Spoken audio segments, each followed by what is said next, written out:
Welcome to special analysis. నేను రమా మండవ. ఈరోజు అనాలిసిస్లో భాగంగా మనం తీసుకోబోతున్న టాపిక్ ఏంటంటే దేవినేని ఉమామహేశ్వరరావు. టీడీపీలో ఆయన మొన్నటి వరకు ఒక సీనియర్ నేత, టీడీపీ అంటే ఒక హార్డ్ కోర్ ఫాలోయర్ కూడా ఆయన. అలాంటి దేవినేని ఉమా ఈరోజు టీడీపీతోని గ్యాప్ మెయింటైన్ చేస్తున్నారు. అయితే నిజంగా దేవినేని ఉమానే తన పదవుల విషయంలో గ్యాప్ మెయింటైన్ చేస్తున్నారా, లేకుంటే పార్టీని ఆయన పక్కన పెట్టే ప్రయత్నం చేసిందా? ఈరోజు ఈ చర్చ చాలా సీరియస్గా ఆయన అభిమానుల్లో, అదేవిధంగా కృష్ణా జిల్లా రాజకీయాల్లో కూడా ఒక హాట్ టాపిక్ అవుతోంది. ఎందుకంటే ఆల్మోస్ట్ కూటమి ప్రభుత్వం ఏర్పడి 9 నెలలు కావస్తుంది. ఈ 9 నెలల్లో నామినేటెడ్ పోస్టుల దగ్గర నుంచి అనేక పదవులు చాలాసార్లు తెర మీదకి వచ్చాయి. ఊహించని వ్యక్తులకు కూడా ఆ పదవులు వరించాయి. కానీ దేవినేని ఉమాను మాత్రం పూర్తిగా పక్కన పెడుతున్న పరిస్థితి మనకు అర్థమవుతోంది. ఎప్పటికప్పుడు నామినేటెడ్ పోస్టులు తెర మీదకి వచ్చినప్పుడల్లా దేవినేని ఉమాకి ఆ పదవి వస్తుంది, ఈ పదవి వస్తుందని అనేక రకాలుగా ప్రచారం జరుగుతూ వచ్చింది. అవన్నీ ప్రచారాలుగానే మిగిలిపోయాయి. కానీ ఇంతవరకు కూడా ఉమా మీద ఆ దిశగా పార్టీ అధిష్టానం ఫోకస్ పెట్టినట్టు మనకు కనిపించదు. అయితే ఇక్కడే జరుగుతున్న ఒక చర్చ ఏంటంటే దేవినేని ఉమాను పార్టీలో పక్కన పెడతానికి కారణం చంద్రబాబు నాయుడా లేకుంటే లోకేషా? ఈ చర్చ కూడా ఈరోజు హైలైట్ అవుతుంది ఆయన అభిమానుల్లో. అందుకు కూడా అనేక కారణాలు ఉన్నాయి. నిజంగానే దేవినేని ఉమాను వాంటెడ్లీ పార్టీ పక్కన పెడుతుందా అన్న చర్చ కూడా ఉంది. దానికి కారణాలు కూడా ఉన్నాయి. వాటి గురించి మనం తెలుసుకునే ప్రయత్నం అయితే చేద్దాం. ముందుగా ఒకసారి దేవినేని ఉమా ప్రస్థానం చూసినట్లయితే ఒక సుదీర్ఘ ప్రస్థానం అయింది టీడీపీలో. వాళ్ళ అన్న రమణ మరణం తర్వాత దేవినేని ఉమా రాజకీయ అరంగేట్రం చేయాల్సిన పరిస్థితులు, అనివార్య పరిస్థితులు అప్పుడు ఏర్పడ్డాయి. కృష్ణా జిల్లాలో చాలా చైతన్యవంతమైన రాజకీయంగా ఉన్న కృష్ణా జిల్లాలో అంతే చైతన్యవంతమైన ఫ్యామిలీ దేవినేని అనే ఇంటి పేరు ఉన్నది. అక్కడి నుంచి రమణ తర్వాత ఆయన మరణం తర్వాత దేవినేని ఉమా రాజకీయ అరంగేట్రం చేశారు. దానిలో భాగంగానే ఆ రోజు ఆయన 99 ఎన్నికల్లో ఎమ్మెల్యే కావడం జరిగింది. నందిగామ నుంచి. ఆ రోజు నందిగామ కాన్స్టిట్యున్సీ అప్పటికి ఇంకా రిజర్వ్డ్ కాలేదు. దెన్ అక్కడి నుంచి మనం చూసినట్లయితే 2004లో కూడా ఎమ్మెల్యే అయ్యారు. 2004 వరుసగా అప్రతిహతంగా గెలుస్తూ వచ్చారు ఆయన 4 సార్లు. 2004లో ఆయన ఎమ్మెల్యే అయిన తర్వాత రాజశేఖర రెడ్డి మొదటిసారి ముఖ్యమంత్రి అయిన పరిస్థితుల్లో ఎన్నికల సమయానికి ఆయన ఏదైతే నియోజకవర్గాల పునర్విభజన చేయడం జరిగింది. దానిలో భాగంగానే నందిగామ కాస్త అటు ఇటు కొంచెం కలిసిపోయి మొత్తానికి మైలవరం కాన్స్టిట్యున్సీగా మారింది. దానిలో భాగంగానే నందిగామ పూర్తిగా ఆ రోజు రిజర్వ్ అయిపోయింది. మైలవరంలో కొంత భాగం కలిసింది. సో అది మైలవరం కాన్స్టిట్యున్సీగా రూపుదిద్దుకుంది. దెన్ మైలవరం కాన్స్టిట్యున్సీ నుంచి 2009 ఎన్నికల్లో ఆయన పోటీ చేయడం జరిగింది. ఆ రోజు కూడా ఆయన 3వ సారి వరుసగా గెలిచారు దేవినేని ఉమా. అక్కడి నుంచి అప్పుడు చూస్తే వైఎస్ రాజశేఖర రెడ్డి 2వ సారి సీఎం అయిన తర్వాత ఆయన అనుకోకుండా హెలికాప్టర్ ప్రమాదంలో దుర్మరణం పాలయ్యారు.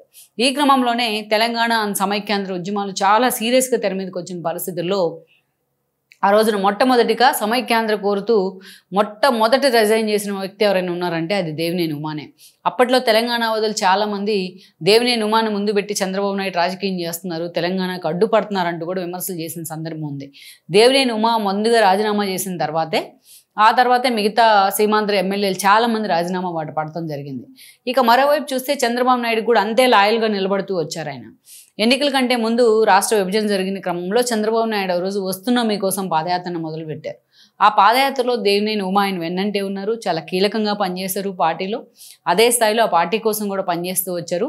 చంద్రబాబు నాయుడికి ఆ క్రమంలోనే మరింత దగ్గరయ్యారు ఉమా. చంద్రబాబు నాయుడికి ఒక అనుంగు ఫాలోయర్గా ఆ రోజు దేవినేని ఉమాకి పేరుంది కూడా.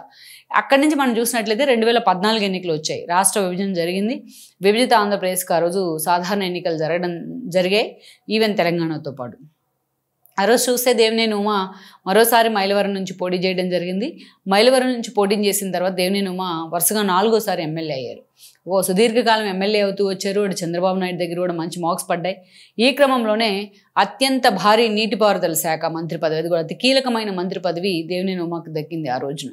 దెన్ ఆయన మంత్రి అయ్యారు. జలవనరుల శాఖ మంత్రి అయిన తర్వాత చంద్రబాబు నాయుడు అడుగు వేసే ప్రయత్నం చేశారు ఆయన. సోమవారాన్ని పోలవరంగా మారిస్తే అదే స్థాయిలో పనిచేస్తూ వచ్చారు. అక్కడి నుంచి మనం చూసినట్లయితే పట్టిసీమ నిర్మాణం వరకు ఆల్టర్నేటివ్గా ఇలా అన్ని విషయాల్లో దేవినేని ఉమా ముందుంటూ వచ్చారు. ఒక మంత్రిగా ఆయనకైతే మాత్రం 100 అవుట్ ఆఫ్ 100 మార్కులు పడతాయంటే అది అతిశయోక్తి కూడా కాదు. ఎట్ ద సేమ్ టైం ఇదే సమయంలో దేవినేని ఉమా మీద ఇప్పటికీ ఉన్న ఒక విమర్శ ఏంటంటే జిల్లాలో అంత సీనియర్ మంత్రిగా ఉన్నప్పటికీ తనతో పాటు మిగతా టీడీపీ నేతలను ఆ స్థాయిలో ఆయన పుషప్ చేయరు అనేది, పొలిటికల్గా అప్లిఫ్ట్ చేసే ప్రయత్నం చేయరు అనే ఒక విమర్శ అయితే ఆయన మీద ఉంది. తను ఒక్కడే రాజకీయాల్లో నంబర్ 1గా ఉండాలనుకుంటారు, మిగతా వాళ్ళు ఎవరిని కూడా ఆయన దగ్గర తీసే ప్రయత్నం చేయరు అన్న విమర్శ ఉంది. ఆయన మంత్రిగా ఉన్న కారణంగానో లేకపోతే టీడీపీకి అధిష్టానానికి ఒక క్లోజ్గా ఉన్న కారణంగానో ఈ విమర్శ ఎప్పుడు కూడా ఆయన పట్టించుకునే ప్రయత్నం చేయలేదు. అదే ఆయనకి తర్వాత రోజుల్లో సెట్ బ్యాక్గా మారింది కూడా. అందుకనే దేవినేని ఉమ అంత రెప్యూటెడ్ పర్సన్ అయ్యి ఉండి కూడా ఎస్పెషల్లీ రాజకీయాల్లో, అది కూడా టీడీపీలో ఈ రోజున ఈ పరిస్థితికి రావడానికి కూడా ఇది ఒక కారణం అనుకోవాలి. తన వెనక ఏం జరుగుతుందనేది ఆయన ఎప్పుడు కూడా క్రాస్ చెక్ చేసుకునే ప్రయత్నం చేయలేదు. మనం ఇందాక చెప్పుకున్నట్టు మంత్రిగా ఆయనకి అన్ని మార్కులు 100/100 అని నేను చెప్పాను, ఇంకా ఎక్కువ పడి ఉండొచ్చు. కానీ పెర్ఫార్మెన్స్ విషయంలో, మంత్రిగా పనిచేసే విషయంలో. బట్ వేరేస్ ఒక సీనియర్ నేత అయ్యుండి, సుదీర్ఘకాలం ఎమ్మెల్యే అయ్యుండి, జిల్లాలో కావచ్చు, మిగతా నేతల విషయంలో కావచ్చు, పార్టీని పట్టించుకునే విషయంలో కావచ్చు, బట్ ఆ విషయంలో ఎప్పుడు కూడా ఆయన మీద విమర్శలు వస్తూనే ఉన్నాయి. బట్ ఆ విమర్శలను పట్టించుకున్న సందర్భం కూడా దేవినేని ఉమకి అయితే ఆ స్థాయిలో ఆయన పట్టించుకున్న సందర్భం కూడా ఆయన చేయలేదని మనం చెప్పుకోవాలి. మైలవరం కాన్స్టిట్యున్సీలో ఏదైతే 2014 ఎన్నికల్లో అది ఒక డైజెస్ట్ కాన్స్టిట్యున్సీ జగన్మోహన్ రెడ్డికి. అందుకే జోగి రమేష్ని కూడా అక్కడ పెట్టి ఒక ప్రయోగం చేసినా అది కూడా ఒక విఫల ప్రయోగంగా మిగిలింది. ఆ ఎన్నికల్లో దేవినేని ఉమ కూడా గెలిచారు. దెన్ 2019 వచ్చేటప్పటికే వసంతకృష్ణ ప్రసాద్ ఆ రోజున ఆ పార్టీ మీద తిరుగుబాటు జెండా ఎగరేస్తూ, ఎస్పెషల్లీ దేవినేని మీద తిరుగుబాటు చేస్తూ ఆయన వైఎస్ఆర్సీపీలోకి వెళ్ళారు తన తండ్రితో పాటు. దెన్ ఆయనకి టికెట్ లభించింది. ఆ రోజు రాష్ట్ర వ్యాప్తంగా ఉన్న జగన్మోహన్ రెడ్డి వేవ్లో వసంతకృష్ణ ప్రసాద్ గెలిచారు. దెన్ మైలవరం నుంచి దేవినేని ఉమ ఓడిపోయారు. ముందు ఒక లెక్క, ఓడిపోయిన తర్వాత ఒక లెక్క అన్నట్టు అనేక విమర్శలు దేవినేని కేంద్రంగా వచ్చాయి. జిల్లాలో పార్టీని పట్టించుకోవట్లేదని ఒకరు, అప్పుడు దాకా ఆయన మంత్రిగా ఉన్నన్నాళ్ళు, ఆయన సుదీర్ఘకాలం ఎమ్మెల్యేగా ఉన్నన్ని రోజులు ఆయన ముందు నోరు విప్పడానికి కూడా భయపడే నేతలు చాలామంది ఆయన ఓటమి తర్వాత అనేక సార్లు అనేక సందర్భాల్లో దేవినేని విమర్శిస్తూ వచ్చారు. మనం చూసినట్లయితే ఒక వంశీ దగ్గర నుంచి ఒక కొడాలి నాని దాకా, ఒక కేసినేని నాని దాకా తమకు అవకాశం వచ్చినప్పుడల్లా దేవినేని టార్గెట్ చేసే ప్రయత్నం చేశారు.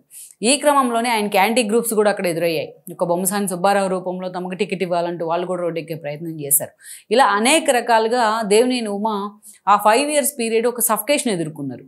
మరోవైపు చూసినట్లయితే వైఎస్ఆర్సీపీ నుంచి కేసులు పెడతాం కానీ, ఆయన అరెస్ట్ చేయడం కానీ, ఇంకొక వైపు తన ప్రత్యర్థి అయిన వసంతకృష్ణ ప్రసాద్, రాజకీయ ప్రత్యర్థి అయిన వసంత ఎమ్మెల్యేగా ఉండడం కానీ, ఇవన్నీ కూడా అనేక సందర్భాల్లో దేవినేని ఉమని గ్రిల్ చేస్తూ వచ్చాయి.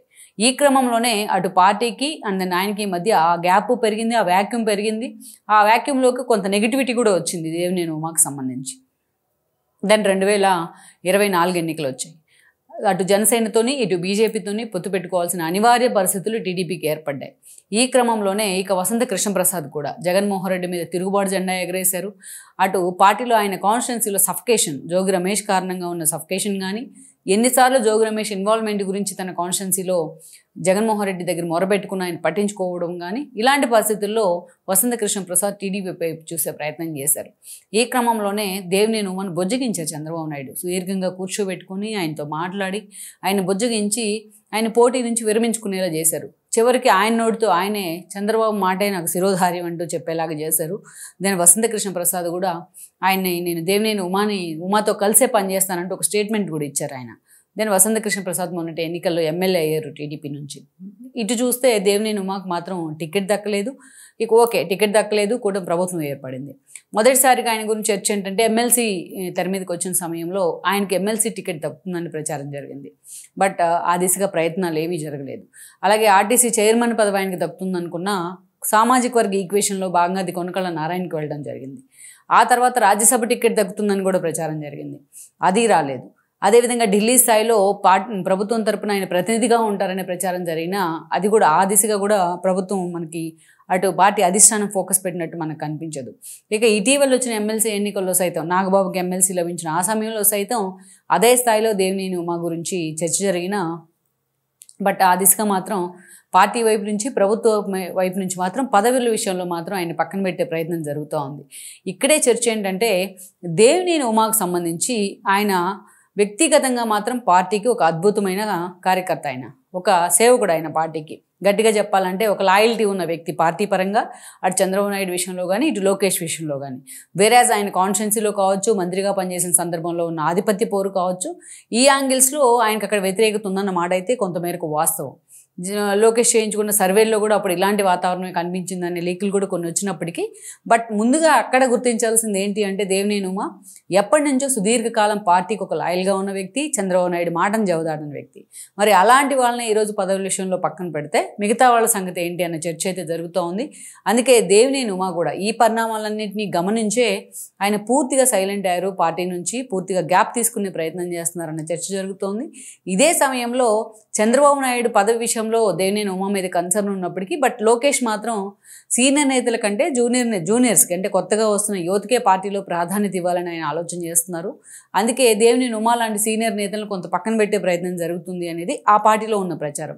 బట్ ఇందులో వాస్తవం ఎంత ఉంది, దేవినేని ఉమాకు న్యాయం జరుగుతుందా లేదా అనేది మనం చూసినట్లయితే పార్టీ లాయల్టీని ముందుగా పార్టీ గౌరవించాల్సిన పరిస్థితులు ఉంటాయి. పార్టీ కోసం కేసులు పెట్టించుకొని జైలుకి వెళ్ళి ఎంత పదవులు అనుభవించినా బట్ ఆ స్థాయిలో పార్టీ కోసం పనిచేస్తున్న వ్యక్తులు మాత్రం పార్టీ గౌరవించాల్సిన అవసరం అయితే తప్పకుండా ఉంటుందనేది ఆయన అభిమానులు చెప్తున్నమాట.